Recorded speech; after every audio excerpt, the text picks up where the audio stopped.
Amen. There we go. There we go. Sorry about that, y'all. Sorry about that. Thank you guys for tuning in to this Wednesday night bid.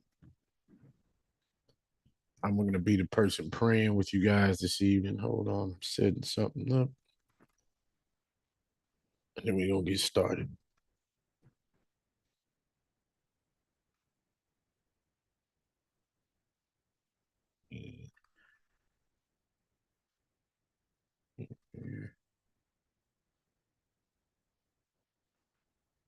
All right, bear with me just 1 second.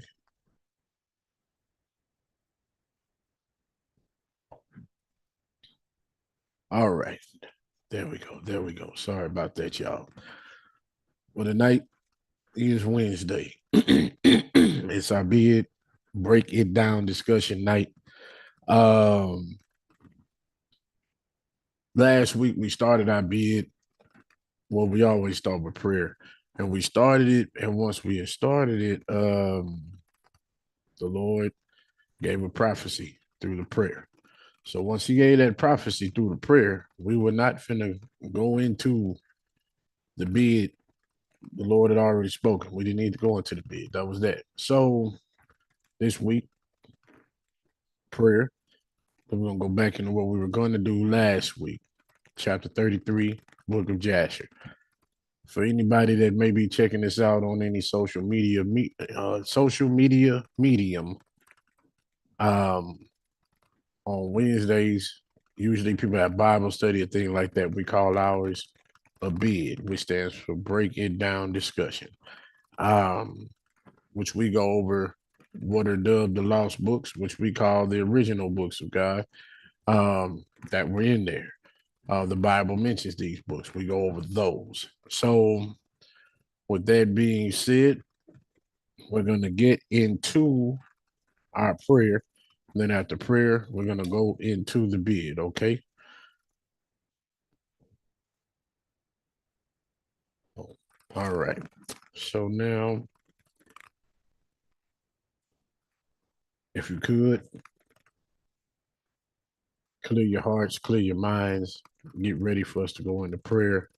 And then from there, we will go into our bid. Amen.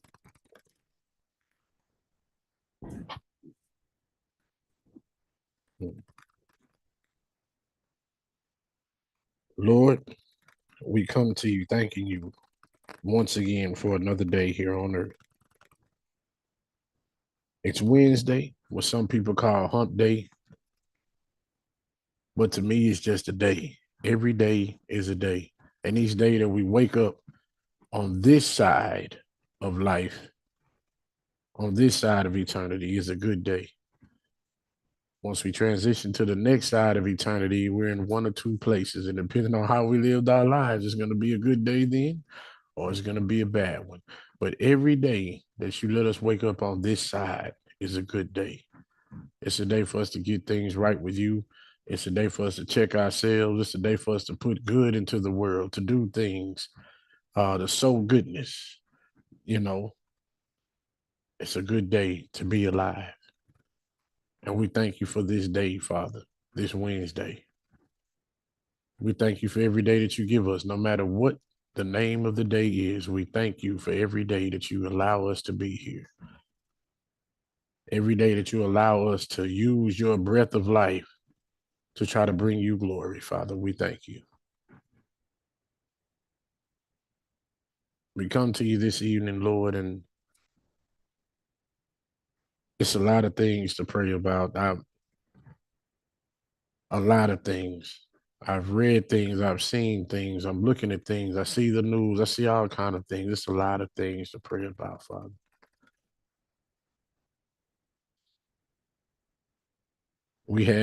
I just read earlier today, it was a man and his family. I'm praying for the family. I hope that they're okay. Man going 100 miles an hour hit the back of another truck and then they flew into the bayou. The man and his four kids. The man got out and left his family there, left his wife, his four kids in there. She was with him, and he ran, just left them to drown. The police had to come save the man's family. They don't even know where the man is. And we're calling him a man, and your word is saying he's not. How can a man leave his family to die just after he caused the wreck? We have that going on. We have all kind of people getting shot, people getting stabbed, people getting killed for no reasons. We're living in a time where people are boastful about the evil that they do. They don't see anything wrong with it. They think it's normal. They think it's something that you would allow just if they throw Lord knows in it or God knows or I love God, but I'm gonna continue to boast in doing evil, and then they try to say they're thanking God for allowing them to do this evil, which is it's blasphemous, but it's okay because He did allow you to do it, and He sees the choices that you're making with the life that He gave you. He sees the choices that you make each and every day. He knows your thoughts. He knows your heart, and He sees what you want to do with the life that He placed into our lungs. When we can choose other things, we choose wrong, and then we boast in it. We get on social media, we post about it. We boast in our songs. We go out in public and we do things to just boast in what we feel we want to do. We have people living for pleasure instead of living for principle. Whatever makes me feel good is what I'm living for, is what I want to do. Not knowing that constantly changes. What feels good now might not feel good tomorrow.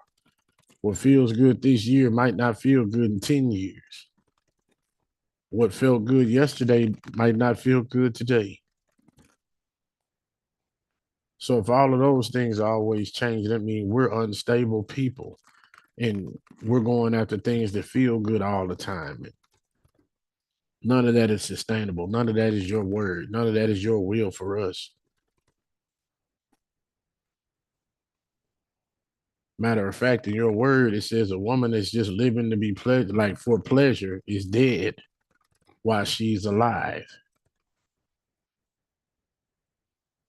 Seems like a man that's living for the same thing is also the same, dead while he's yet alive. Instability, double-mindedness, lots of terrible things going on. We see it every day. I saw a video. There was a bunch of women fighting each other, and there was a baby sitting there in the stroller. And one woman couldn't beat the other woman.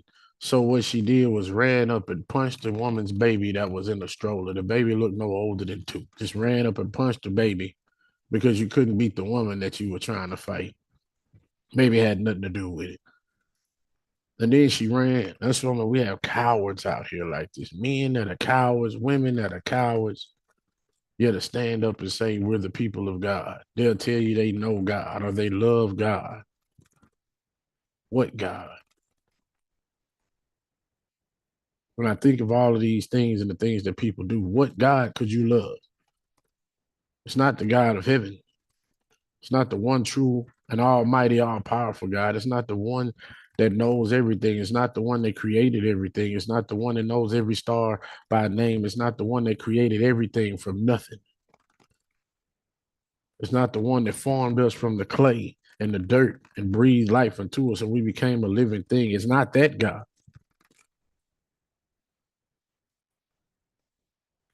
Because according to the word, that God is going to be judging us for the things that you're doing.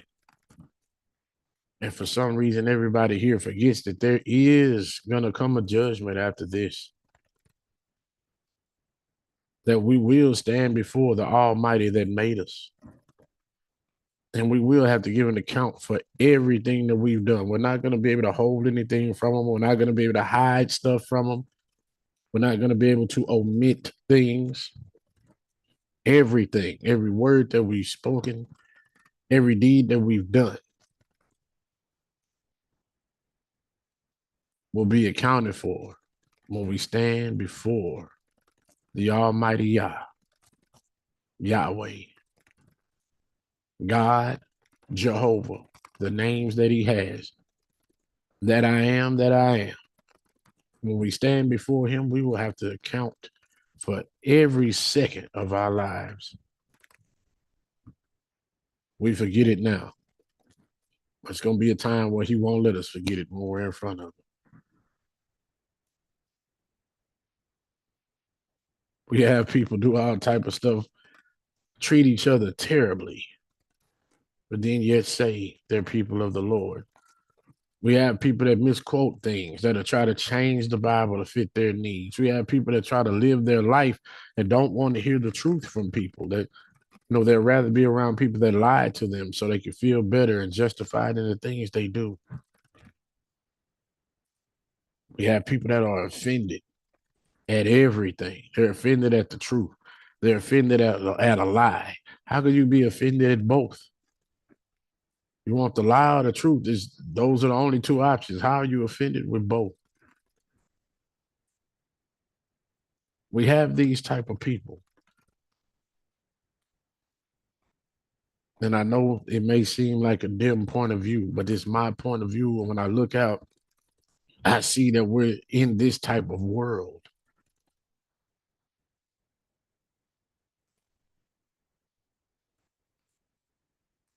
This isn't what you wanted for your people. This isn't what you wanted for mankind when you first placed us here. This isn't what you wanted when you placed Adam in the garden and told him his job that he had to do. This isn't what you wanted for us when you made him his helpmeet Eve to help him. This isn't what you wanted for us, but this is what we have turned into. This is what we have become.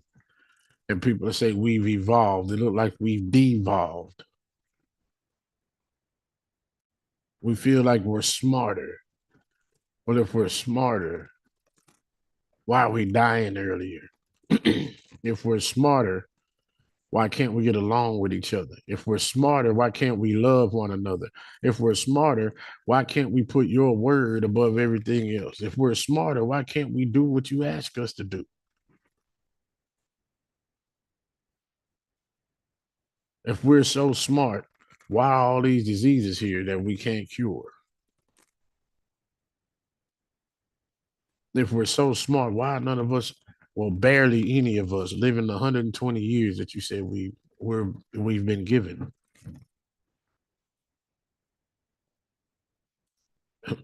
If we're so smart, we can't even solve our own problems. Reading a report, we're so smart, but you have men now that don't even know how to talk to women. I read that report. It says out of most of the young people today, I think 25 or younger, 40% of them have never talked to a woman face to face. They're scared to do it. We have women that haven't even talked to men, but we're so smart. We're getting further and further away from each other. We're getting further and further away from the truth, and we're alienating ourselves from the word of God. We're alienating ourselves from the Holy Spirit that you sent to be our comforter. We're alienating ourselves, but we're supposed to be so smart. We're so smart that we try to change the word of God to mean what we want it to mean. And in the end, we're going to look like fools because that's what your word says we will look like. But you knew all of this was coming. You predicted it in your word. The world is going to get worse and worse and worse. It's not going to get better. A lot of people pray for peace. A lot of people say when Jesus comes, peace will be on earth. No, he says when Jesus comes, the earth is over. It's not going to be. That's the day of judgment. See, we don't even look into the Bible and realize what we're saying. We just say things that sound good to us or things that we think mean something to us, but to God, it means nothing because it's not accurate. It's not true. It's not according to his word. The world is just going to keep getting worse and worse until he's had enough and it ends. But while this world is getting worse and worse, for his people, for the Lord's people that actually follow the laws, statutes, and commandments that the Bible has placed before us. He says that he will protect us. He says he will be our shield bearer. He says he will fight for us. He says he will give us favor. He says he will give us honor and glory. He says he will be there for us and never forsake us. He said he will always strive with us. He will keep us in his bosom of protection. He will make sure that we have angels encamped around us. He will make sure that our finances don't dry up. He'll make sure that our homes are safe. He'll make sure that our children are safe when they leave the home and when they come back. He'll make sure that we're safe when we travel here and there. He'll make sure that we are kept because his word says so. And he is the Almighty God, Jehovah, Yahweh. The names that he has, that I am, is what he says. And he cannot lie because he is not a man. All we have to do is what he has placed before us to do. And he guarantees that we will be looked after. Continue to watch over us, Lord, as the world worsens and as things get worse. We have children 7 and 8 years old taking guns to school and shooting teachers and shooting other students. And the parents are trying to blame the school system for it instead of blaming themselves. Everything starts with parenting. You say that in your word, parenting. It is the parent's responsibility to teach a child what they should know and what they should not know, what they should do, what they shouldn't do. Proper conduct. It's not the students or the school's job to teach that. It's the parents' job. But we have parents that don't want to be parents. So now we have kids that don't know how to be kids, that's just going to do whatever. They don't know discipline. And then when someone tries to give them discipline, they retaliate like this. It makes no sense. But all of this was predicted, and your word will not return to you void. So everything that's happening, you've already foreseen it. You've already spoken it. It's going to continue to happen. I just ask that you continue to watch over the saints. You continue to bless the saints as you say. You will, Father. I know you will. You don't lie. Everything that you said to me, you come through. It's not one thing that you said to me that you will do for me that you have not done. It's things that you said, if you do this, I'll do that. And I didn't do it. So you didn't uphold your end of the bargain. And now that I'm a grown man, I see that. I can't blame that on you. Still a lot of people blame things on you that shouldn't be blamed on you, Father. You gave them the same choices. If you live like this and you do this, this is what I do for you. But we want to continue to do what we want to do and then expect you to uphold your end on what you said. It's all contingent upon something. Many of us don't get what we're supposed to get because we don't do what God asked us to do.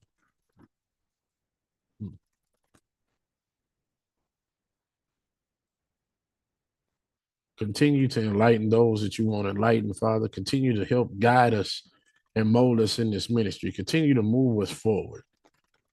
Continue to give us favor.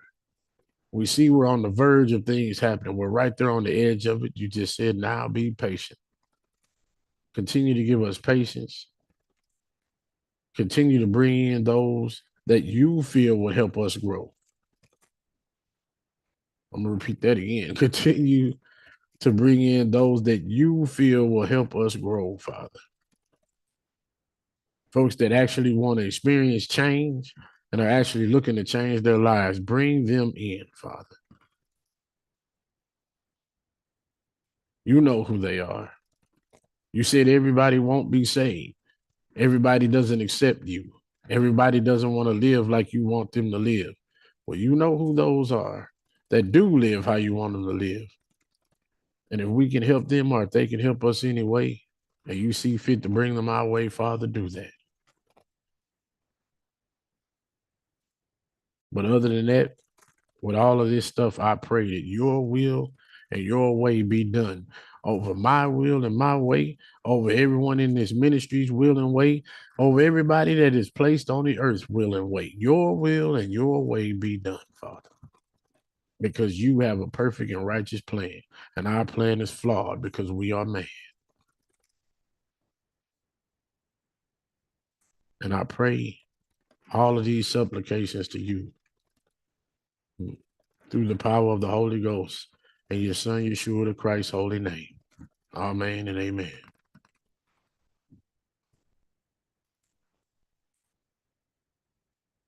Well,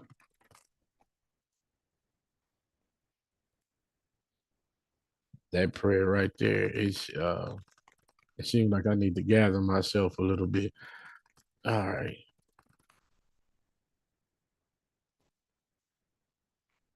Miss Jen, you on the call? I see you. Are you available? Yes, sir. All right. I need to gather myself a little bit after that prayer. Can you just give a couple of words to the people? I'm gonna get myself straight. I just need to get back, come back, that way I can do the bid, okay? Yes, sir. All right. Thank you for that prayer, Pastor T. As he mentioned earlier, thank you everyone for joining us for our Break It Down discussion um, uh, reading today. And I can honestly say, Pastor T, that prayer was definitely on point. We are definitely in the time where, man, people are just far away from the word. And God, just I ask for everyone that's listening to this call, for our true believer family, and who anyone that's gonna stumble across this video further down, remain grounded in the word, remain holding on to the word, remain in his hand, in his mighty right hand. God is doing amazing things for those who are in the body, but also the things that we are witnessing in the world, children being kidnapped, abused, families falling apart. As a matter of fact, I was talking to somebody at work who is also in the body, and she said something that broke my heart. And she said, "Where are the men? Where are the men of God?" And I thought about it this morning too, reflecting on yesterday. And God, I ask you, I just want to lift up to you the men that are truly in the body, that are truly on their knees praying, that are truly lifting their hands in reverence to you, that are truly seeking your wisdom, your guidance, Father. I ask you that you strengthen the men, God. Give them the strength to keep on going. Give them the strength to keep leading their families. Give them strength to lead their sons and their daughters, to comfort their wives. Give them the strength to go to work and deal with people. Give them the strength to reach out to other brothers, to seek guidance, godly guidance. For those men that are wanting to make a change, that are seeking wisdom, God, allow them to find another man, God. Put another man in their lives that will give them godly counsel, Father. Bring them to True Believer Ministry, God. Do what you need to do, Father, so that way these men can lead their families, Father, in the principles and the godly statutes and commandments that you've called them to do, Father. And even the young men that are seeing their fathers stand in your word, Father. Give them wisdom, God, to follow their father's steps, to be men of honor, of integrity, of honesty. Strengthen our men, Father. Strengthen our men, God. Thank you. Mm. Thank you, Mr. Voss. Thank you. That allowed me to bring it back in. Ah, man. And also, for those that may be watching, if you want to go live on the call, I did put the I guess the invite link on there. It should have the thing. It should have come up on your end if you could see it. Um in the comments for YouTube and Facebook. But we're gonna get into this bid now. And we were in the book of Jasher. We're starting at chapter 33. But since it's been like 2 weeks, I have to jog our memory on where we left off. Where we left off. We have to remember all of that stuff that happened. Jacob was traveling, and his wife's father was trying to set him up because he left. And Jacob was being blessed by the Lord. And his father-in-law didn't want him to leave. He wanted him to stay there because he was getting blessed on account of Jacob being there. But Jacob left. And when he left, the father-in-law started to tell everybody that Jacob had kidnapped his daughters from him, which were his wives now, which didn't make any sense. So he kidnapped his wives. He did some other stuff. He stole his father-in-law's fortune. He didn't become wealthy till he was there. And then he went to Esau. He sent some people to Esau that he knew had beef with Jacob. They wanted to kill him. So he sent them ahead to let him know Jacob had left and was coming, and he lied on Jacob with him. And then he had those same people go over there to um, Jacob's parents, and he lied to them and was saying that Esau found out that Jacob was coming home to them, and Esau was meeting them trying to kill him. So he set up all kinds of stuff. He's a messy person. He set up all kinds of stuff. And the Lord changed it. The Lord, when Esau was getting there, ready to kill him, the Lord sent down 3 angels. The angels turned themselves into droves of people, like thousands of warriors, and they came against Esau, and they were all scared. He said they had all manner of weapons that Esau them had never seen, and they had told Esau and his people, "We are servants of Jacob, and if it wasn't for us being servants of Jacob, we would have killed you already." And then Esau was, "Hey, we just going to talk to Jacob. We ain't going to kill him. We just going to talk to him." And it says, so that first angel that appears as thousands of people, they passed on and then they left. And Esau, all right, they gone. We still finna go kill them. And it said the other angel popped up, did the same thing with thousands of people. So it took 3 of those droves of people before he finally said, "Man, if we get up there, they're gonna kill us." So once Esau and Jacob got together, Jacob had already had some stuff set up to offer Esau some things. And once they got there, Esau kind of, "Hey, I ain't gonna kill him, man. I'm just trying to check on you, brother. I'm just just trying to check on you. That's all. We ain't here to do nothing else." And they actually talked. Everything was good. And then Esau wanted Jacob to come to his house, but Jacob was trying to go see his daddy, who was, kind of dying.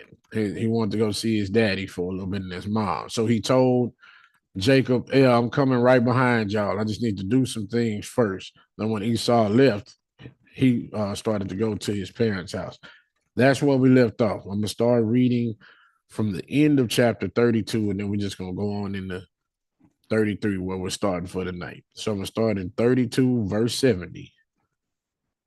It says, "And Esau said to Jacob, I will place with you some of the people that are with me to take care of you on the road and to bear your fatigue and burden." And he said, "What need is there of that, my Lord, if I may find grace in your sight? Behold, I will come to you to Seir." That is where Esau is living now. So he said, "I'm going to come to Seir to dwell there together as you have spoken. Go then with your people, for I will follow you." And Jacob said this to Esau in order to remove Esau and his men from him, so that afterward Jacob might go to his father's house to the land of Canaan. Then Esau listened to the voice of Jacob, and Esau returned with the 400 men that were with him on the road to Seir. And that day Jacob and all belonging to him went as far as the extremity of the land of Canaan, in its borders, and he remained there some time. 33. And some time after Jacob went away from the borders of the land, he came to the land of Shalem, that is the city of Shechem. or these words, which is in the land of Canaan. And he rested in the front of the city. Then he bought a parcel of the field which was there from the children of Hamor, the people of the land, for 5 shekels. And Jacob built himself a house there. Then he pitched his tent there. Then he made shelters for his cattle. Therefore, he called the name of that place Succoth.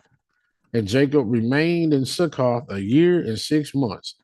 At that time, some of the women of the inhabitants of the land went to the city of Shechem to dance and rejoice with the daughters of the people of the city. And when they went out, then Rachel and Leah, the wives of Jacob, with their families, also went to behold the rejoicing of the daughters of the city. And Dinah, the daughter of Jacob, also went along with them and saw the daughters of the city. And they remained there before these daughters, while all the people of the city were standing by them to behold their rejoicings. And all the great people of the city were there. And Shechem, the son of Hamor, the prince of the land, was also standing there to see them.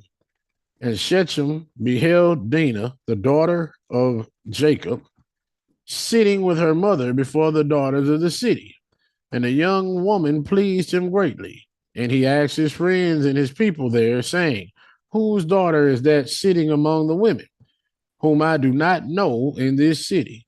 And they said to him, surely this is the daughter of Jacob, the son of Isaac, the Hebrew, who has dwelt in this city for some time. And when he was reported that the daughters of the land were going out to rejoice, she went with her mother and maidservants to sit among them, as you see. And Shechem beheld Dinah, the daughter of Jacob, and when he looked at her, his soul became fixed on Dinah. He sent and had her taken by force. And Dinah came to the house of Shechem, and he seized her forcibly and lay with her. So it was some type of stuff going on there, right? And humbled her, and he loved her exceedingly and placed her in his house. And they came and told the thing to Jacob. And when Jacob heard that Shechem had defiled his daughter Dinah, Jacob sent 12 of his maidservants to fetch Dinah from the house of Shechem. And they went and came to the house of Shechem to Dinah away from there. And when they came, Shechem went out to them with his men and drove them from his house. And he would not permit them to come before Dinah. But Shechem was sitting with Dinah, kissing and embracing her before their eyes. Then the servants of Jacob came back and told him, saying, when we came, he and his men drove us away. And thus Shechem did to Dinah before our eyes. And Jacob knew moreover that Shechem had defiled his daughter. But he said nothing. And his sons were feeding his cattle in the field, and Jacob remained silent until their return. And before his sons came home, Jacob sent 2 maidens from his servants' daughters to take care of Dinah in the house of Shechem and to remain with her. And Shechem sent 3 of his friends to his father Hamor, the son of Chedechem, and the son of, what is that, Pered? Son of Pered, saying, get this young woman for me for a wife. And Hamor, the son of Chedechem, the Hivite, came to the house of his son Shechem, and he sat before him. And Hamor said to his son Shechem, is there then no woman among the daughters of your people that you will take a Hebrew woman who is not for your people? And Shechem said to him, only her must you get for me, for she is delightful in my sight. And Hamor did according to the word of his son, for he was greatly believed by him. And Hamor went out to Jacob to commune with him concerning this matter. And when he had gone from the house of his son Shechem, before he came to Jacob to speak to him, behold, the sons of Jacob had come from the field as soon as they heard the thing that Shechem, the son of Hamor, had done. All right. I'm going to stop right there for right now. We've been reading for a little bit, but we see. So he did rape her. The other way it was written in the other book, it wasn't like this. Right now, it's, hey, he took her by force. He saw her. He sent a bunch of men. They came, took her by force. And then when she was there, he took her by force. You saw what it was saying. He took her by force. And then afterwards, oh, so he was kind of on some other stuff, some treacherous stuff. They sent some men to go get his daughter. He had his men come out there. They all posted up like, yeah, you ain't coming this way, bro. And we coming to get her. No, y'all not. Or it's gonna be some problems. That's what so they all sitting out there. They can't get in. But while they there, he's sitting there, got her right next to him. Yeah, I want them to see. He rubbing all on her and kissing all on her. And they know, oh man, he done defiled her. So he was on some other stuff. Some other stuff. Any questions or comments so far? So not only did he defile her, but he also kidnapped her. Right. Kidnap and R worded Assault. her. Yeah, that's which is crazy. Look, reading the Bible and reading these other books, I guess it don't sit good with social media. Uh, YouTube, we're good. Facebook, we're good. But remember, Instagram, it kept shutting our videos down, right? So now TikTok is doing the same thing. It's shutting our videos down. I'm like, so just reading the Bible, you're going to get shut down because there's stuff in here they don't want you to say. Bet. So I just put clips on those two. But right now, with YouTube and Facebook, we all right. So yeah. But he kidnapped her, he raped her, and now he flaunting that he raped in front of everybody, just rubbing on her while her servants and her people is there watching him do it, like rub on her. I'm like, yeah, he was on some other stuff. So now the people turn away, go back. All right, Jacob, hey man, he got people outside. They ain't letting us come in to get her. But we telling you what he was doing right in front of us. He kissing on her, he rubbing on her, he doing all kinds of stuff. They see all of that. And that's she, oh man. My son's gonna come up here in a minute. I'm gonna say something to them. But it's while all of this is happening, now he telling his dad, hey man, yeah, let's make her my wife.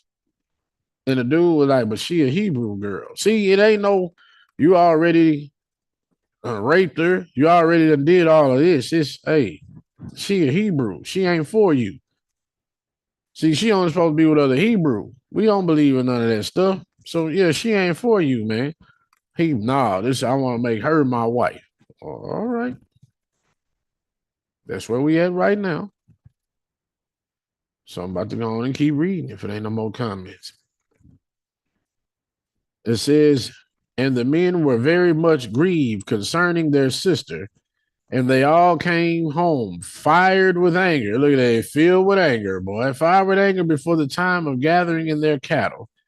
And they came and sat before their father, and they spoke to him, kindled with wrath, saying, surely death is due to this man and to his household. This man and his household, because the Lord God of the whole earth commanded Noah and his children that man will never rob nor commit adultery. Now behold, Shechem has both ravaged and committed fornication with our sister. Yes, he ravaged. I know that means rape. So he ravaged her and raped with our sister. And not one of all the people of the city spoke a word to him. Nobody checked him. Surely you know and understand that the judgment of death is due to Shechem and to his father and to the whole city on account of the thing which he has done. And while they were speaking before their father in this matter, behold, Hamor, the father of Shechem, came to speak to Jacob the words of his son concerning Dinah.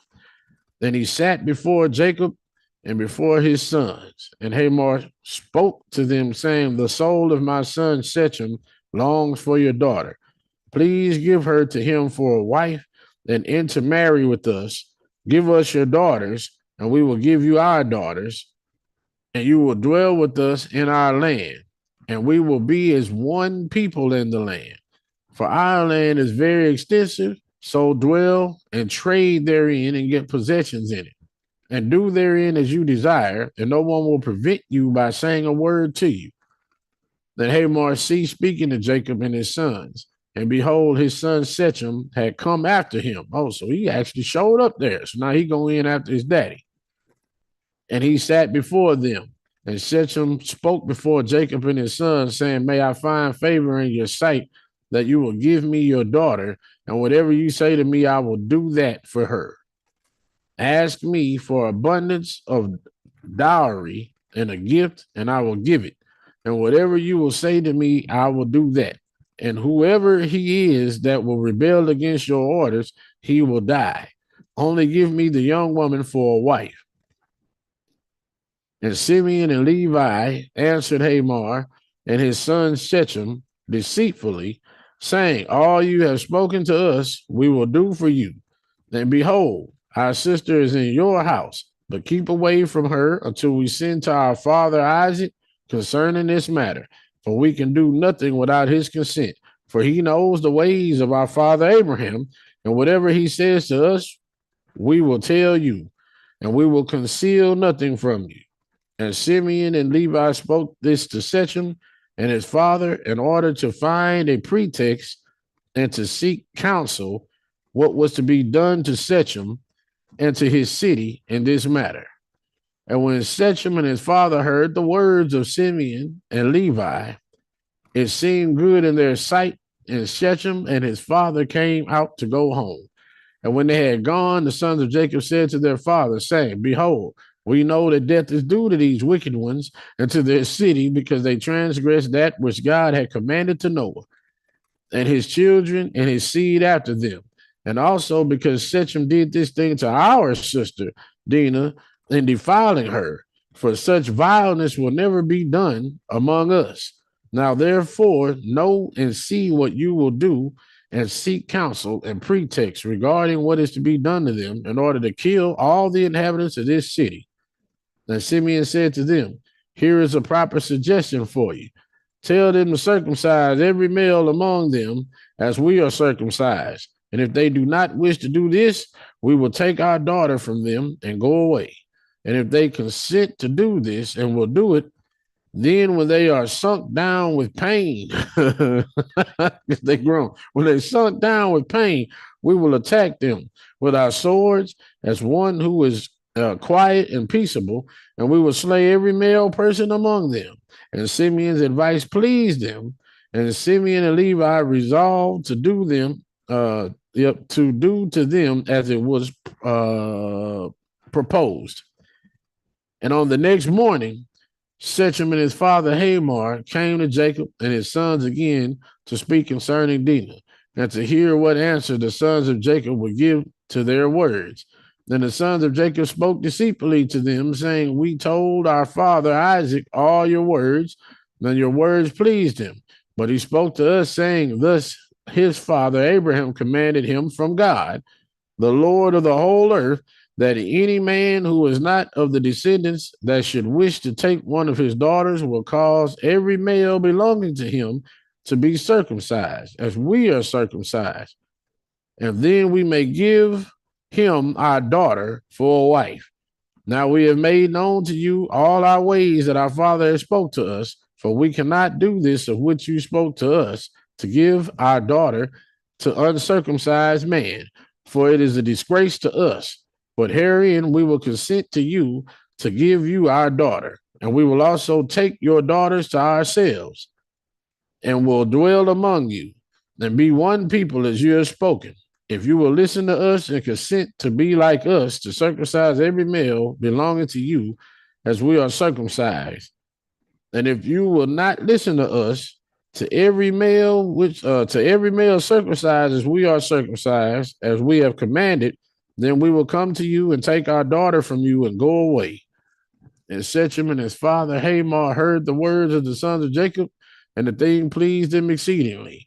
And Shechem and his father Hamor hastened to do the wishes of the sons of Jacob, for Shechem was very fond of Dinah, and his soul was riveted to her. And Shechem and his father Hamor hastened to the gate of the city, and they assembled all the men of their city and spoke to them the words of the sons of Jacob, saying, we came to these men, the sons of Jacob, and we spoke to them concerning their daughter, and these men will consent to do according to our wishes. And behold, our land is of great extent for them, and they will dwell in it and trade in it, and we will be one people. We will take their daughters, and we will give our daughters to them for wives, but only on this condition will these men consent to do this thing, that every male among us must be circumcised as they are circumcised, as their God, look, their God, not our God, as their God commanded them. And when we will have done according to their instructions to be circumcised, then they will dwell among us together with their cattle and possessions, and we will be as one people with them. And when all the men of the city heard the words of Shechem and his father Hamor, then all the men of their city were agreeable to this proposal, and they obeyed to be circumcised. For Shechem and his father Hamor were greatly esteemed by them, being the princes of the land.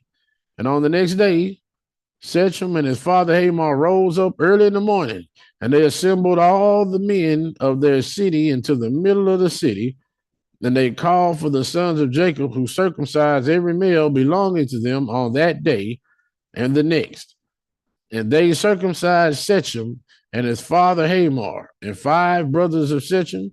And then everyone rose up and went home, for this thing was from the Lord against the city of Shechem.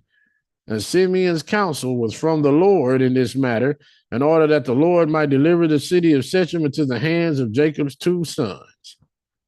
Oh, and that's the end of chapter 33.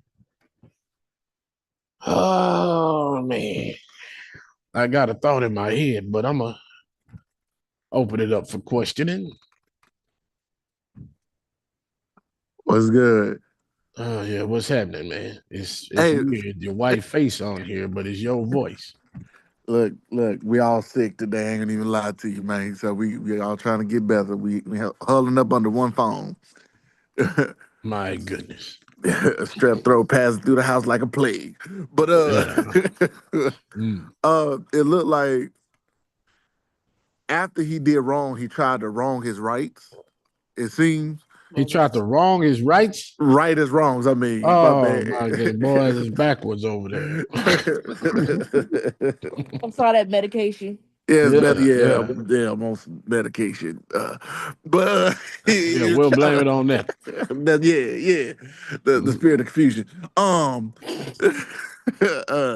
So he tried to do the right thing after the fact, and it's like it still wasn't acceptable because he should have did it right from the start. Think about it like this, man. Think about it like this. You got a daughter, right? So let's say your daughter and your wife, they got women dancing, they dancing and just, I guess, praising, giving praise like that, whatever they was doing, a little thing. And it's innocent stuff. It ain't nothing wrong. Your daughter and your wife, your wife tell your daughter, yeah, we're going to go watch him. Your daughter, okay, yeah, let's go watch him. They go watch him. So while they're there watching, this prince across the way, hey, I know everybody that live here. I don't know them. Who are they? Oh, yeah, them. That's Jacob's wife. That's Jacob's daughter. Oh, I'm gonna just do it like this. That's Corey's wife. That's Corey's daughter. They the son of, Isaac. And one of Isaac's sons. And then everybody know Isaac. Yeah, we all know Isaac. So that's one of his sons. Yeah, and that's his daughter. Mm-hmm. And then he looking at your daughter. Well, I like his daughter. His daughter fine. Yeah, but you'd already know they Hebrew. So it's like he already knows he can't mess with a Hebrew woman. Like the daddy told him that. He can't mess with a Hebrew woman. So everybody else here I know. I don't know them. So what I'm going to do to her, I already know I can't get away with doing it with nobody else. She Hebrew. I want her. I'm gonna send 12 dudes over there. Y'all go snatch her. So while she there, just watching like everybody else, your wife watching, dudes just come out of nowhere, snatch your daughter up. And after they snatch her, bring her to him, he leave, go up there, rape your daughter. And then once Monet get back to tell you, hey, they done snatched Morgan, they did this and they did that, we got to go get her. So now you and your dudes go to get Morgan back. He got dudes posted up outside. They ain't letting you in while he's sitting there feeling on your daughter and kissing her in front of y'all to let you know what I just did to your daughter. Now, all of a sudden, he get bold. You know what? I kind of like her, for real. I was just trying to do this for that, but now I kind of like her, for real, though. I'm going to marry her. The daddy, hey, you know she ain't even for you. We don't worship God. They worship God. Man, I want to marry her. There ain't no other women. I want to marry her. So he done already raped her, flaunted in front of y'all. I done raped her. I done already degraded her, right? Now I'm going to come to you. It's kind of like a spit in the face. I show up at your house. Yeah, you know I snatched your daughter and I raped her. And then I flaunted it in front of y'all. But, you know, I really like her, though. So just give her to me in marriage. What you going to say? Hell no. Exactly. Exactly. You're going to want to kill somebody like that. Man, you done lost your mind. You think you finna come in here after you've done all of this and then say, well, you know, hey, I want to marry her.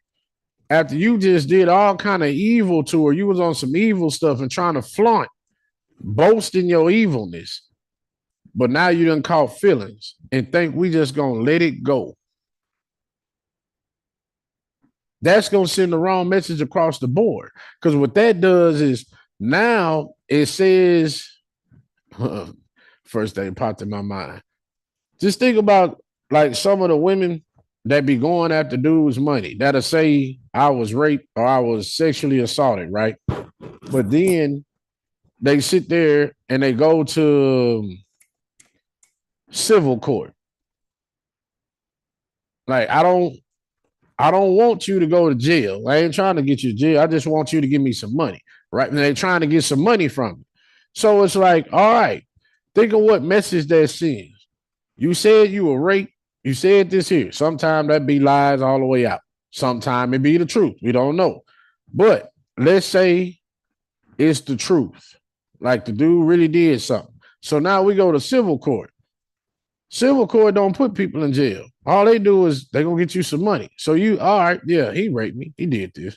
But if he paid me this amount of money, it's okay. What message does that send? Yeah, you can rape me, take me, do all kind of stuff, force yourself on me. But if you pay me this much, it's all right. Not know you need to go to jail. You need to be killed. This need to happen to you. This need to happen to you. That's what it says should happen. What you going after is kind of like, I want some money. That make everything all right. So that mean another person. Well, hey, I can go rape her too. I can go do this too. Only thing she gonna ask me for is some money off top. So some of them, I'll pay that. I ain't worried about it.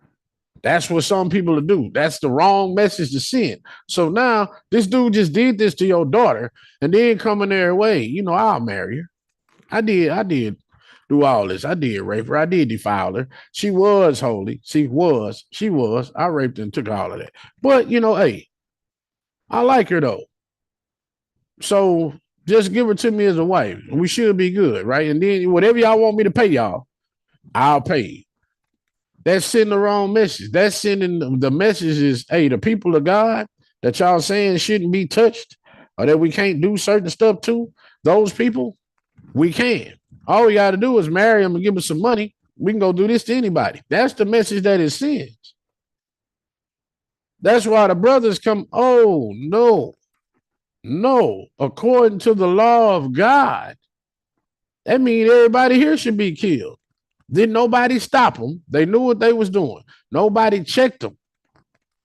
And remember, it says this in there. If somebody doing some stuff that's ungodly, or know they shouldn't be doing this, it, and y'all don't say nothing, they doing it, and you don't say nothing, it's counted to you like you doing it too. So if you know people living the life they ain't supposed to live, and you don't tell them, hey, you ain't supposed to be doing this, you don't try to check them or nothing, all right, I'll let you know. But that's you going about your business. You don't say nothing, you just, oh, well. And you just go on about it like you didn't see nothing. I didn't say nothing. I don't want to be offensive to anybody. I don't want them to do this. I don't want them. So you just let it fly. You let them do certain stuff around. You let them do this. The Lord said you might as well have done it too. It's going to be counted like you did it. So that's what he was saying. According to the law of the Lord, he snatched her. They helped him snatch her. They went and did it, right? Everybody saw him snatch her. He raped her. They know he raped her. Nobody said nothing to him. They all just let him do it. So according to the law of God, all of them are charged with that. Which that has a penalty of death. According to the Lord, we're supposed to kill everybody. Everybody here that didn't say nothing. And they said, yeah, that is the law. So now they come up with this plan. But so you're talking about trying to right his wrongs. No, what I'm trying to do is spit in the face of what's right. I know I did you wrong. I know I defiled your daughter. I know y'all supposed to be holy, and we ain't even supposed to be messing with y'all. But I'm a snatcher, I'm a raper, and I'm going to show y'all that I raped her. And then I'm going to show up at your house tomorrow. You know, hey, I kind of like her. I guess I'll marry her. What's your price? Tell me whatever y'all want. We'll do that. She'll be my wife. But that also kind of leads you to believe that perhaps he's already done it. And this is the way that he, quote unquote, settles things, right? Like, right. He's already done it. He did it with ease. He didn't think about it. Maybe he thought about it afterwards, like, oh, dang, that was a Hebrew girl. So I really got to step up now and take her as a wife, as opposed to maybe someone from his own people, give him a couple of cows, maybe some silk, and then, you're done, call it a day. Yeah. See what you saying? This is how a lot of rich people do stuff today, the same way. They'll come do all kind of stuff they know they're not supposed to do. And then the minute somebody say something about it, they pull out their checkbook. Don't really matter. Don't really matter. Y'all saying all cool. Here's some money. Here, go away. You good. What's your price? Who's seen, matter of fact, I'm thinking about it. Who's seen Coming to America? If you seen that, Jennifer, you ever seen Coming to America? No. Oh, no, we got to get you over here. Yeah, look, man, I'm sorry. I'm telling you this now. Ladies that live, Tanya. We're going to bring her over here, like what, this weekend or next weekend or something like that. We got to get her caught up with some of these movies. Like this, my goodness.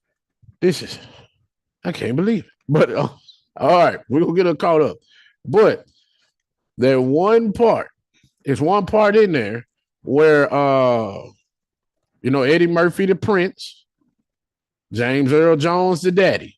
Eddie Murphy, he love old girl. James Earl Jones, they done came from Africa. It's time for Eddie to go back. He over here. He's supposed to be sowing his royal oats. Eddie, I don't want to sow I want to find a wife. And I don't want to marry that woman y'all trying to put me with because she dumb. I want a wife that can think for herself. And he done found her.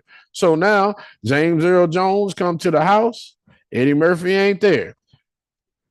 What does James Earl Jones do? Over here in America, hey, her and her daddy, the Mr. McDowell over there, and the sister, they doing real good. They got a nice house. They got this, so they doing real good to be here, especially for black people in the 80s. They doing real good. But Eddie Murphy, he a prince. His daddy a king. So the daddy walk over here, he look around. Yeah, this stuff is beneath me. And then, wait a minute. Hey, man, you can't come in my house. Like, you in my house disrespecting me. So then they sitting there, yeah. The other dude, he happy. My daughter. go marry your son, who's a prince, which means my daughter, he already know.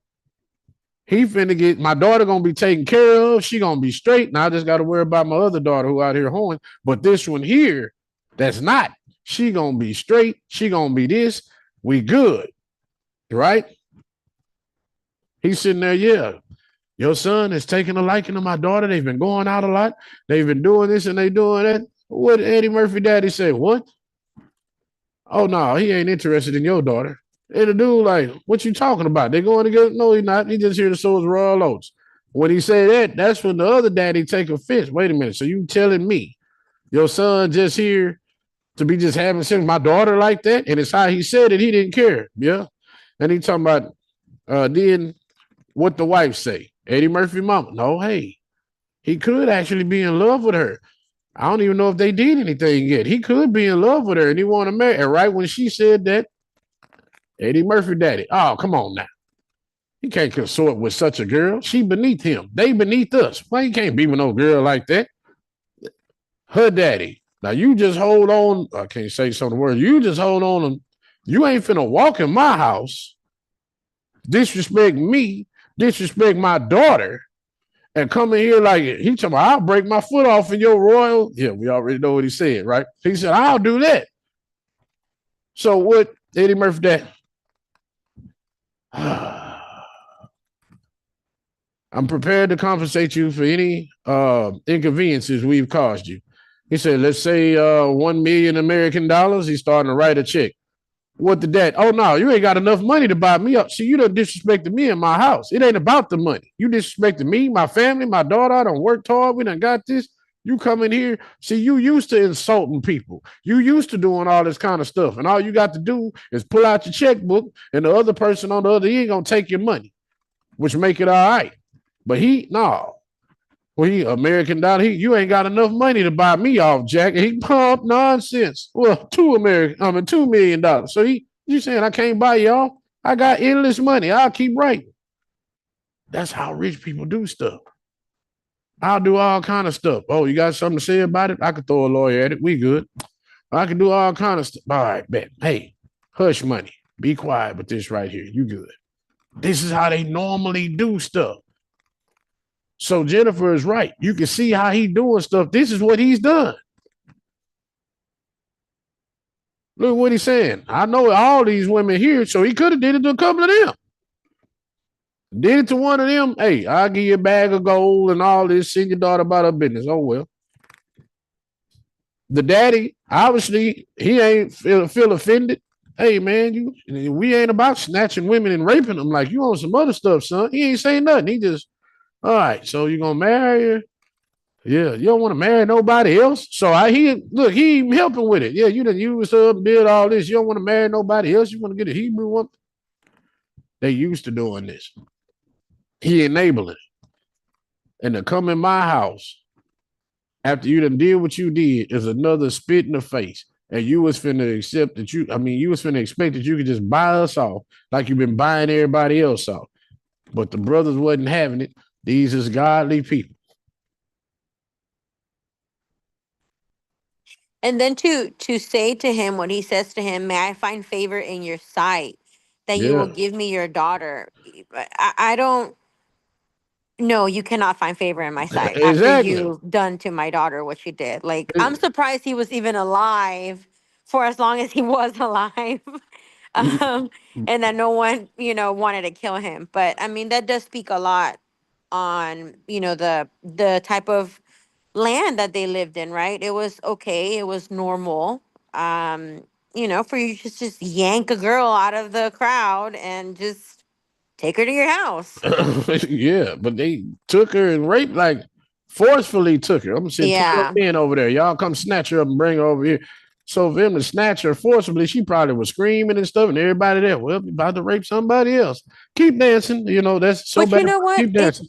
It's so sad because even now, I don't know if anyone has seen, like, there'll be some reels where they're doing, like, social studies or environment studies where it's paid actors, right? Where they'll try and grab a girl or try to kidnap a girl or a Yeah, boy and put him in an yeah. alley, and people still walk. People just oh, well, because it's not my kid, because it's not my family member, it's okay and I'll keep walking. So it's not that, even though this was a long, long time ago, we're not that far off either as a society. Same thing. You got people not brave enough to do anything, not brave enough to say anything. Well, that's them. You know, they don't have nothing to do with me. Keep your eyes down and keep it moving, or somebody can snatch us. All right. Yeah. So It's it's sad. just, that's what we do. Nobody gonna say nothing. And just think about it, on top of somebody doing that, it's a prince doing it. If somebody say something to the prince or charge him up, hey man, you ain't finna rape my daughter, they can send dudes over there to kill you just for standing up for your daughter. The Well, it goes king. back again to authority, right? Like Mm-hmm. even now, why did Jeffrey Epstein get away with everything that he did? Why did, R. Kelly or even P. Diddy or all these other people have gotten away with everything? Because of the authority that they hold, Right.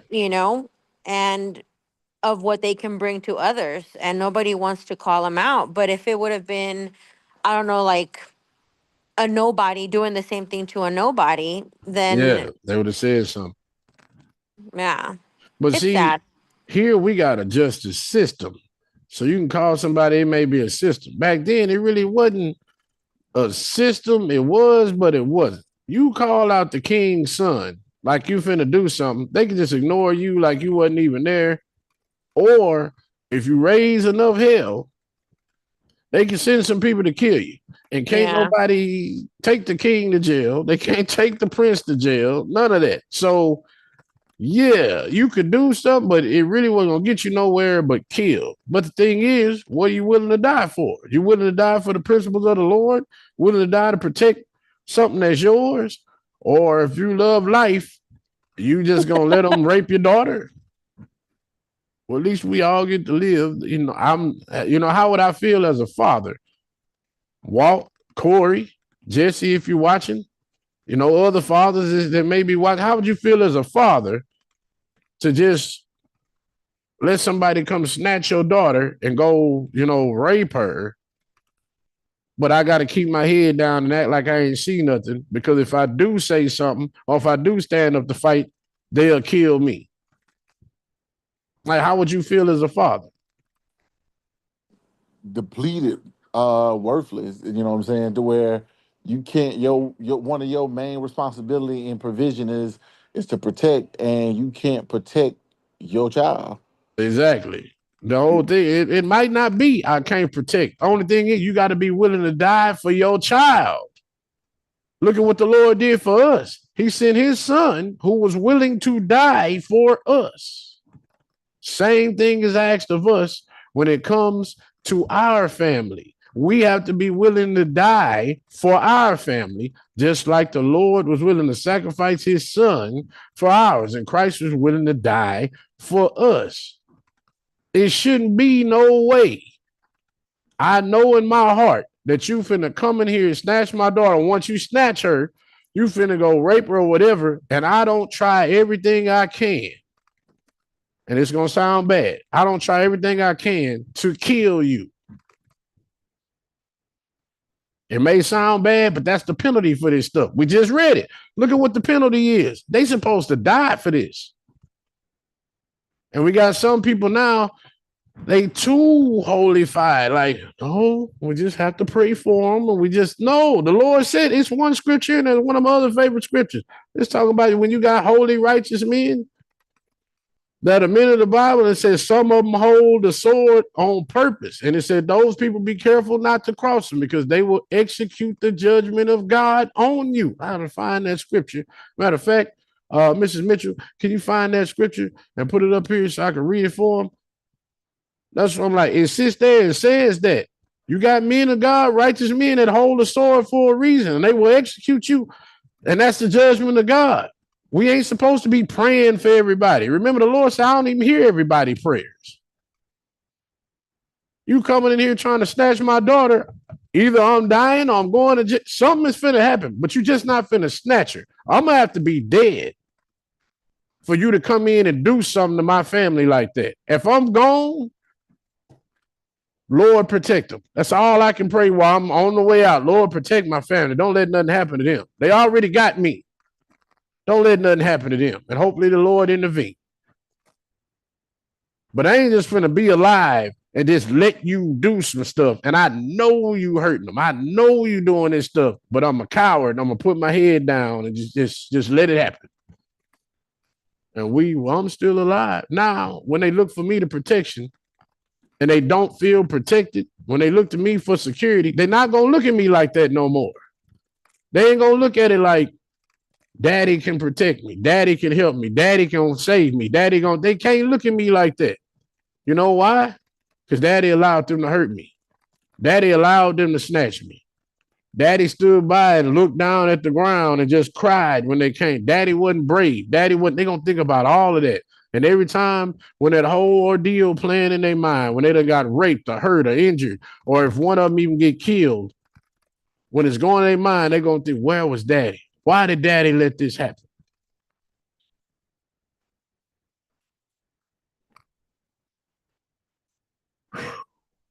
What it just hit me. It's tears coming to my thinking about some stuff like that. Man, anyway, there's no way. There's no way. The brothers are standing up. The brothers are standing up. But this here, nah, they telling you the truth. According to the law of the Lord, every man is supposed to die. They executed that too. Like Jennifer said, where are the men? That's exactly right. Where are the men? Look, Jennifer, I am not a father, but I'm the sole caretaker of my daughter. I will go down fighting. That's how we all supposed to go down. That's how we all supposed, man. Just let some stuff happen to your children. And you supposed to be the protector. What you put, Romans 13, 3 and 4? You got a question mark by it. You don't know if that's it? Hold on, y'all.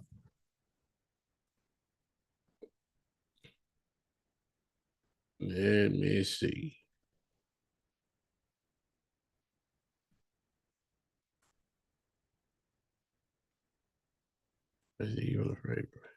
Oh, yeah, you was right. See, Romans 13, 3 and 4. For the rulers are not a terror to good, but to good works, but to the evil. Will thou then not be afraid of the power? Do that which is good, and thou shalt have praise of the same. For he is the minister of God to thee for good. But if thou do that which is evil, be afraid, for he beareth not the sword in vain. For he is the minister of God, a revenger to execute wrath upon him that doeth evil. Right there. That's what we supposed to be. The ministers in our household, righteous men. We supposed to be the ministers and righteous. And if somebody come in to do unrighteousness, we supposed to execute the wrath of God. All of us ain't like that, but he got some ready with the sword. Nobody finna come off in here and do some stuff like that. Right then, they snatched her. Jacob wasn't there.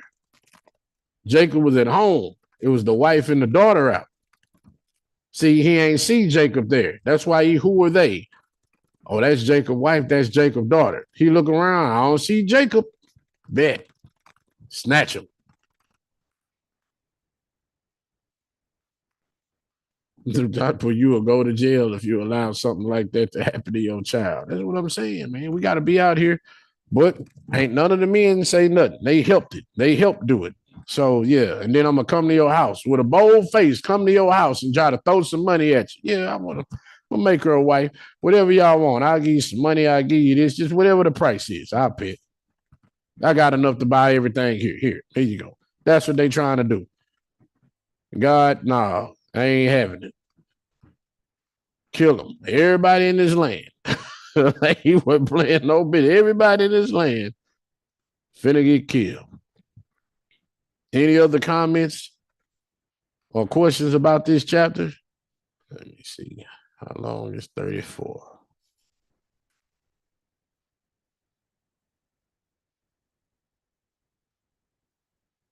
34 is pretty long. So yeah, we might get through it. Well, they still do things like this today. Jennifer, but it's kind of long. That's what I'm looking at. 34 kind of long. We might need to say this to next week and just do this whole chapter because this one is kind of long. That's why daughters had to have a man of the family with them as they walk through the town. Not all of them had a man through the. I know what you're talking about. I read that, and that one man was there, and they was there to deter people from doing this. Why I can't remember the name. Yep, it deterred people from. It was in one of the OBGs that we read, but now you see why. Look at where they live. You got this holy man. He live on the edge of town. They ain't in there where all the unholiness is. But when you got to go to town, you got to deal with unholy people. Just like now, when you going to work, when you going to the store, wherever you're going, you dealing with all kind of unholy, all kind of unholy people. And you need somebody that's gonna be there. Like when you got to go around unholy people, hey, make sure your bases are covered, especially there, because now you got all kind of people that can get snatched from anywhere at any time, snatched. Just like then, we all out at a public event. My husband ain't here, but the mama here and the daughter here, and the king just sitting over there, and the prince just, yeah, who's that person? And such. Yeah, y'all go over there and snatch her. And they just snatch her in public. Nobody say nothing. Nobody scream. Nobody, this is wrong. She probably the only one screaming or doing something. Everybody else just, business is normal. Keep on dancing, girls. So, hey, he didn't snatch you. Just go on and keep dancing. Other people don't keep the festivities going. Don't look at over there what the prince is doing because he might get mad and send everybody. Nobody says nothing. You're dealing with unholy people, but you're a holy person, and you live on the edge of town because if you go live off in the wilderness somewhere else, food, water, clothes, other type of stuff you need, where do you get it from? You're going to have to go in here with some of these people. Don't mean you got to do what they do. That's why he lived on the outside of town. When you look at it, Lot was over there in Sodom and Gomorrah, but he lived on the outside of town. His daughters kept going in there, and then they got married to some of them people. But him lived outside of town. Other people, they live outside. We ain't going in there like that unless we got to.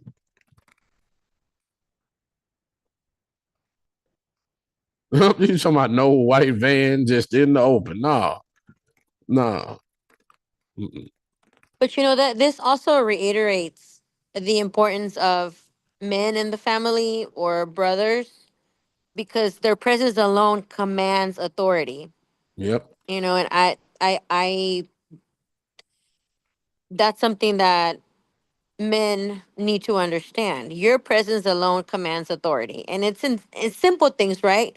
Walking to the store with your family, going to the grocery store, taking the car to the mechanic so your wife doesn't get price gouged or, Yeah. small things like this emphasize the authority of a man and the importance that they hold in the house. It's not just for you to go out to go to work and it's they are valued, they are needed, they hold a lot of value in the family, and it'd be really nice for men to realize that. Hmm. Well, what you're saying is 100% accurate, but I guess righteous men know that, or some men that have a sense of manliness. Because Agreed. today, this is wild. Like today, Agreed. it's a lot of dudes that's not manly at all, and they don't understand that. But when you have like a righteous dude, this is gonna be something he knows already, right? Right, Uh, absolutely, and totally then agree. you got some people that, hey, this dude here ain't really righteous, but he kind of is still, he's a manly person still. Those type of people, they know that. But today we get less and less of that because we get less and less men. You know what I mean? If we got men that want to be women, How do they act like a man? How do they play the part of a man? How do you protect your family like a man? How do you represent your family like a man? You don't even want to be one. You want to be a woman. So you haven't even started a family. You haven't done anything a man does. You don't provide. You don't do nothing. You complain. You all kind of stuff, right? Like a person that ain't a manly person is not going to realize this. A person that is will.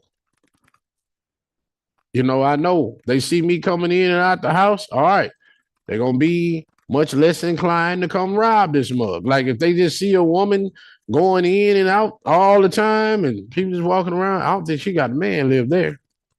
Well, now she's a target. They see you out all the time. You're going to certain places at times you shouldn't be going, late at night or super early in the morning where it's still dark, all kind of stuff going on.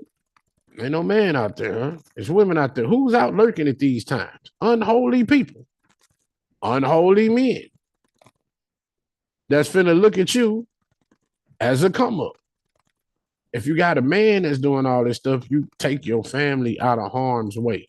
They need, a lot of people need to see representation as far as a man is around. Men is around. It could be uncles coming through all the time, grandpa coming over here all the time. You know, your friend, somebody coming over here all the time. They could, oh, it's a man there. They have men there. They went to the store, it's a man there with it. Went to the bank, oh, it's a man there with it. See there, they're gonna pick on somebody that's always by themselves. Don't really have too much. You know what I mean? That type of stuff. No representation, no manly representation. You are prey for unrighteousness. That's why you got to stay with the Lord. Make sure you are girded up by the Lord. If you don't have like no manly representation, be girded up. You'll be all right.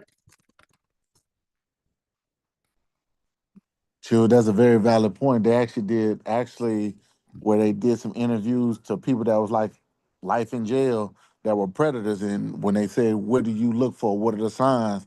That's one of the main things they say. Was there a father figure around, or is there a man around to where I know I can be around them, or how they socialize with other people to where I can isolate them to take advantage of them and stuff like that.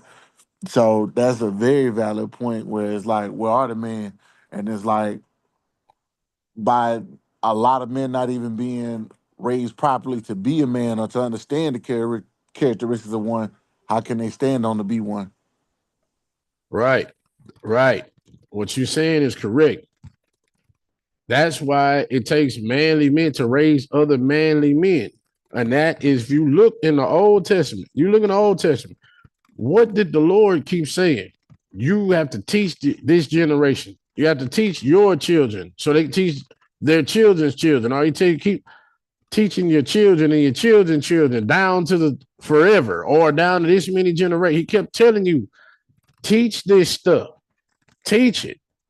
If we would have kept teaching it, it would be instilled in man what to do. It'll be instilled in women what to do. It was the reason God kept saying it. Now, somewhere from way back then to now, it's been a lot of people, well, I ain't going to teach that, and they don't. Or I don't want to worship the Lord, so they don't teach any of the principles of the Lord. I don't want to do this. I don't want to do that.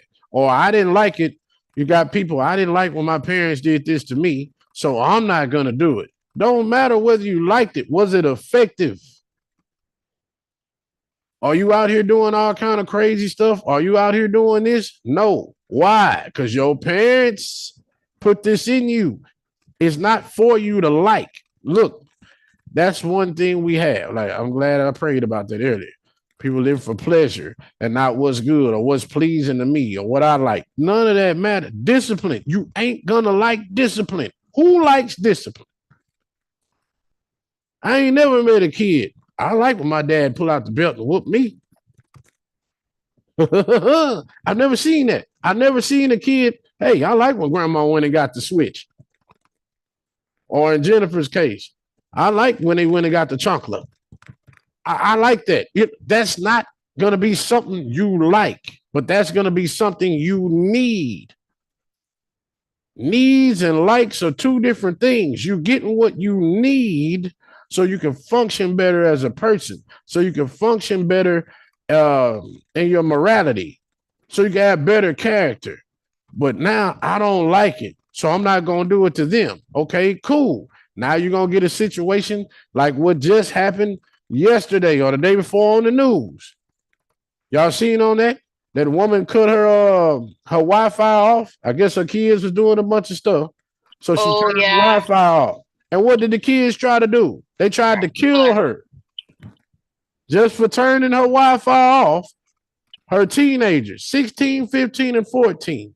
They all went and got knives, tried to stab the woman, which her mama happened to be living in the house. So her mama come down to jump in front of the kids, her grandkids, to protect her daughter. The mama run outside. One of the kids that went and got a brick and hit the mama with the brick, and then the woman got to come down there and jump on her daughter again. So they wasn't kidding. Look at that. No man around. But it also wasn't no disciplining around neither. That's why when they be sitting there telling you, you need to discipline your children while they're young. Because if you don't, the Bible tell that. If you don't, they're going to get older and start doing all kind of stuff, especially the men. If we don't get disciplined when we young, it's going to be hell on everybody when we get older. Listen, everybody, our family, society, everybody. We didn't get no discipline. We used to doing whatever we want to do. And we have the force and the will to do it. You have to discipline them, but people not.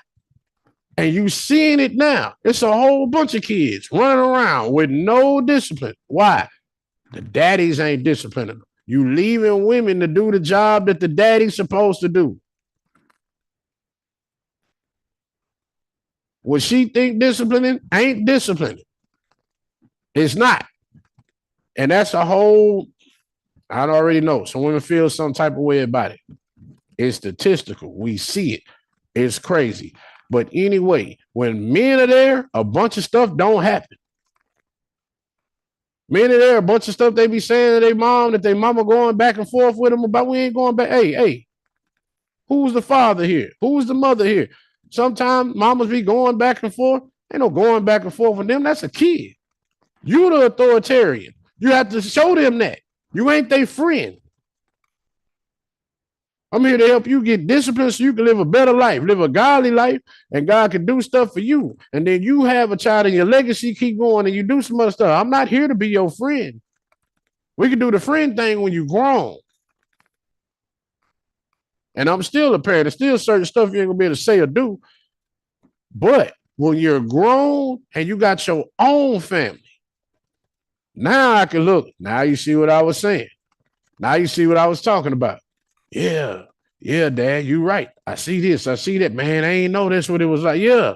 Now we're gonna talk about this stuff, and you're gonna be like, man, I wish I would have listened in. Man, it's gonna be different.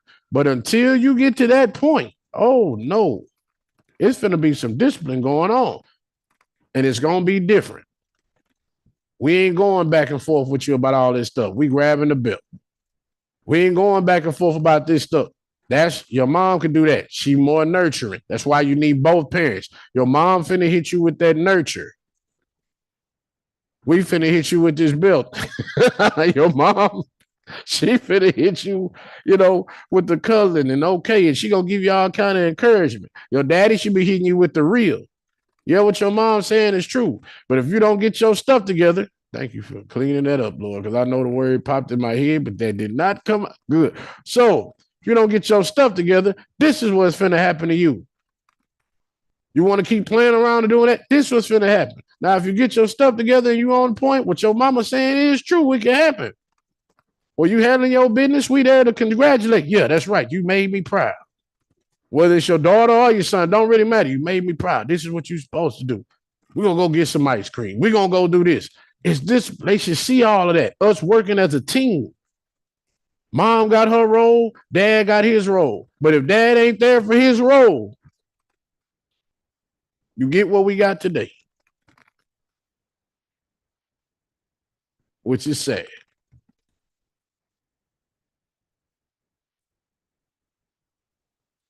I do want to put a small disclaimer. Not all kids that belong to single moms are bad. Oh no, not all of them. Not all of them. Little disclaimer there.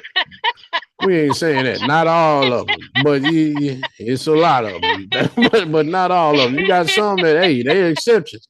You got some, which is good because you have some kids. If you look at the personality of the parents, you have some of them. The mom kind of passive and soft. The dad was kind of passive and soft, and some of them are kind of well.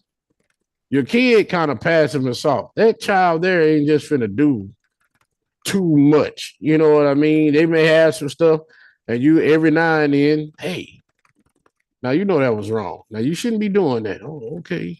And they gonna feel bad on the inside. Man, my mom, she said something to me, and they gonna feel bad. But I'm just saying, for the most part, you finna get something else. You finna get something else. Look at Cain and Abel.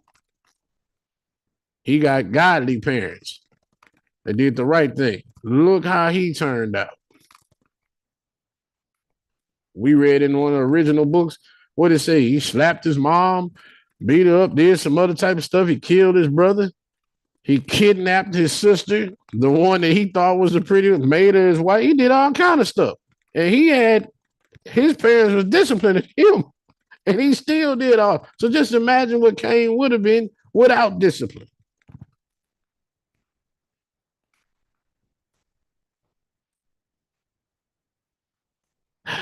Man, yeah. You know what I'm saying? Daddies, they need it. But you got boys out here trying to pretend to be men.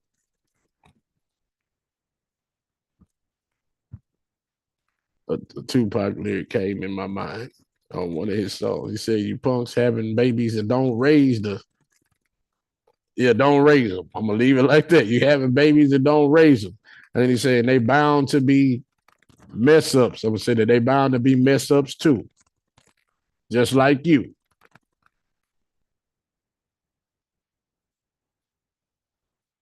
Hey man, we got people trying to tell you stuff, but they don't want to play them songs though. They don't want to have that. They want to keep having the, girl go out here and just be a hoe and hold yourself out music. And they had a dude get out here and rob, steal, kill, and just have a whole bunch of women that don't raise your kids music. They don't want you to, it's for a reason that's popular. They don't want you to actually do what the Lord is telling you to do. You'll never have a legacy worth anything. Because we ain't gonna let the word of God come into play with anything.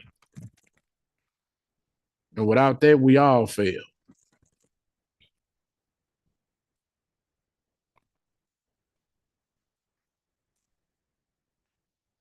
You say we didn't hear them whipping him as a child. Didn't hear them whipping who as a child? My wife, she put that up at the bottom. Didn't hear them whipping who as a child. But I received more than my fair share of all kind of whoopings. I did. Man.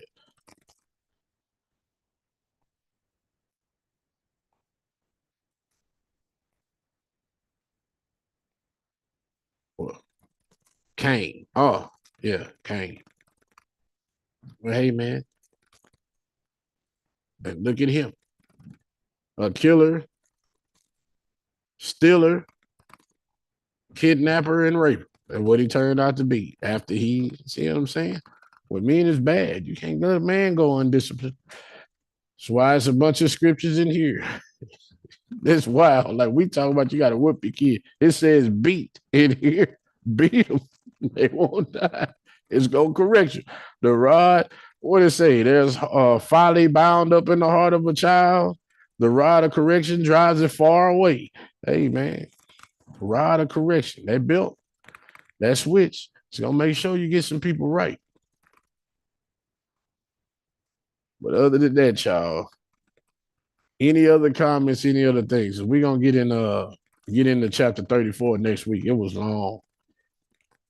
They said, I got a whooping and still made it out of school on a C honor roll. That's like, I'm doing great in life. Hey, there you go. That's what I'm saying. Whoopings don't really do any. Well, they don't do nothing bad that you just beating a child for no reason. Now, you beating kids for no reason. It tell you don't do that. Don't provoke your kids to wrath. You up here beating them and slapping them. talking crazy to them, telling them they ain't ever gonna be nothing, all that. All right, your kids gonna grow up and they gonna hate you and they gonna do some stuff. That's something different. But some of us, hey man, these whoopings, they made you think twice about what you was doing in life. They did. Without some of the whoopings, you'd be a worse person. When you have a person disciplining you correctly, see, disciplining you, not just beating you and torturing you. Discipline is different. I got the chocolate twice. My mom is small but mighty. I learned my lessons real quick. Oh, yeah, small but mighty. Look, I guess that chocolate, it works wonders, it seems like, with women. But I'm going to tell you now, if I got the chocolate, I would have laughed and kept doing what I was doing. It wouldn't have fazed me at all. As a matter of fact, I thought I was the only one like this. I think me and my dad was talking about a month ago. And somehow we was talking about getting whippings. We get on that sometime. We talked about it. And my dad, he from Third Ward. So he was like, man, we talking about it. And my mom said something. She was like, something. That's why you got to get a house shoe sometime and hit them with it and do that. And my dad kind of started laughing. He was like, a house shoe? What is that going to do? She like, it's just going to whoop you. Whooping you with that house shoe, you're going to feel something. He was like, man, he like, you know how many people rob and kill and shoot people in the Third Ward? And she was like, yeah. And he was like, if they got beat with house shoes, crime would be double what it is right now. And then she was like, what? He talking about a house shoe? Ain't nothing. And that's I started laughing because I felt the same way. But it's coming from a little bit different. And like you, the chocolate got you right. It wouldn't have got me right. I would say my mom bust me in the head with a CD rack. I'm just going to go ahead and say it. Like, I was getting to that age, I was saying all kind of stuff. And she came in my room and I had bought a CD rack. I had all kind of CDs. And she told me something. And when she told me to do something, I looked at her and said, nah, rolled over. And she, what? I just kept like she wasn't even there. She picked up my whole CD rack, bust me over the head with the CD rack. I just looked at her and laughed. Looked at her, just started laughing.